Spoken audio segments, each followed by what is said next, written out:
नमस्कार दोस्तों, प्रस्तुत है सियाराम शरण गुप्त द्वारा लिखी कहानी काकी। उस दिन बड़े सवेरे श्यामू की नींद खुली तो उसने देखा कि घर भर में कोहराम मचा हुआ है। उसकी माँ नीचे से ऊपर तक एक कपड़ा ओढ़े हुए कंबल पर भूमि शयन कर रही है और घर के सब लोग उसे घेर कर बैठे बड़े करुण ढंग से विलाप कर रहे हैं। लोग जब उमा को शमशान ले जाने के लिए उठाकर ले जाने लगे तब श्यामू ने बड़ा उपद्रव मचाया। लोगों के हाथ से छूटकर वह उमा के ऊपर जा गिरा। बोला, काकी सो रही हैं, उन्हें इस तरह उठाकर कहाँ लिए जा रहे हो? मैं न जाने दूंगा। लोग बड़ी कठिनता से उसे उठा पाए। काकी के दाह संस्कार में उसे नहीं जाने दिया। एक दासी राम राम करके उसे घर पर ही संभाले रही। यद्यपि बुद्धिमान गुरुजनों ने उसे विश्वास दिलाया कि उसकी काकी उसके मामा के यहाँ गई हैं, परंतु असत्य के आवरण में सत्य बहुत समय तक छिपा न रह सका। आसपास के अबोध बालकों के मुंह से ही वह प्रकट हो गया। यह बात उससे छिपी न रह सकी कि काकी कहीं नहीं ऊपर राम के यहाँ गई है। काकी के लिए कई दिन तक लगातार रोते रोते उसका रुदन तो क्रमशः शांत हो गया, परंतु शोक शांत न हो सका।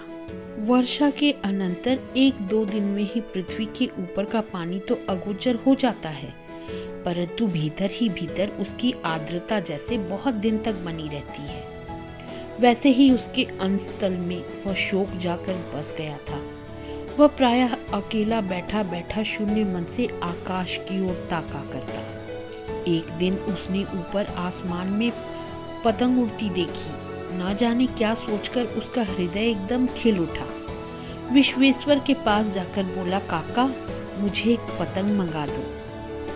पत्नी की मृत्यु के बाद विश्वेश्वर अन्य मनस्क रहा करते थे। अच्छा मंगा दूंगा कहकर वे उदास भाव से कहीं और चले गए। श्यामू पतंग के लिए बहुत उत्कंठित था। वह अपनी इच्छा किसी तरह रोक न सका। एक जगह खूंटी पर विश्वेश्वर का कोट टंगा हुआ था। इधर उधर देखकर उसने एक स्टूल सरका कर रखा और ऊपर चढ़कर कोट की जेबें टटोली। उनमें से एक चवन्नी का आविष्कार करके वह तुरंत वहां से भाग गया। सुखिया दासी का लड़का भोला श्यामू का समवयस्क साथी था। श्यामू ने उसे चवन्नी देकर कहा, अपनी जीजी से कहकर गुपचुप एक पतंग और डोर मंगा दो। देखो खूब अकेले में लाना, कोई जान ना पाए। पतंग आई। एक अंधेरे घर में उसमें डोर बांधी जाने लगी। श्यामू ने धीरे से कहा, भोला किसी से न कहूँ तो एक बात कहूँ? भोला ने सिर हिलाकर कहा, नहीं किसी से नहीं कहूंगा। श्यामू ने सिर हिलाकर कहा, मैं यह पतंग ऊपर राम के यहाँ भेजूंगा।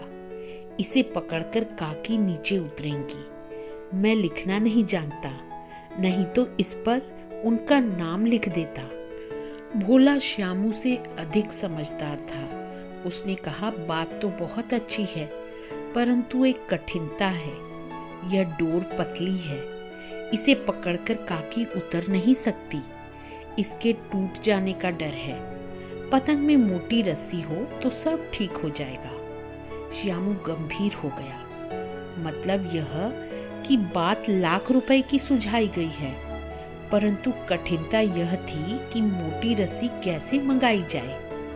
पास में दाम है नहीं और घर के जो आदमी उसकी काकी को बिना दया माया के जला आए हैं वे उसे इस काम के लिए कुछ नहीं देंगे। उस दिन श्यामू को चिंता के मारे बड़ी रात तक नींद नहीं आई। पहले दिन की तरकीब से दूसरे दिन उसने विश्वेश्वर के कोट से 1 रुपया निकाला, ले जाकर भोला को दिया और बोला, देख भोला किसी को मालूम न होने पाए। अच्छी अच्छी 2 रस्सियां मंगा दे। एक रस्सी छोटी पड़ेगी। जवाहर भैया से मैं एक कागज पर काकी लिखवा रखूंगा। नाम की चीट रहेगी तो पतंग उन्हीं के पास पहुंच जाएगी। 2 घंटे बाद प्रफुल्ल मन से श्यामू और भोला अंधेरी कोठरी में बैठे बैठे पतंग में रस्सी बांध रहे थे। अकस्मात शुभ कार्य में विघ्न की तरह उग्र रूप धारण किए हुए विश्वेश्वर वहां आ घुसे। भोला और श्यामू को धमकाकर बोले, तुमने हमारे कोट से रुपया निकाला है? भोला सक पकाकर एक ही डांट में मुखबिर हो गया। बोला, श्यामू भैया ने रस्सी और पतंग मंगाने के लिए निकाला था। विश्वेश्वर ने श्यामू को 2 तमाचे जड़कर कहा, चोरी सीखकर जेल जाएगा? अच्छा, तुझे आज अच्छी तरह समझाता हूँ। यह कहकर फिर तमाचे जड़े और कान मलने के बाद पतंग फाड़ डाली। अब रस्सियों की ओर देखकर कहा, ये किसने मंगाई? भोला ने कहा, इन्होंने मंगाई थी। कहते थे इनसे पतंग तानकर काकी को राम के यहाँ से नीचे उतारेंगे। विश्वेश्वर हतबुद्धि होकर वहीं खड़े रह गए।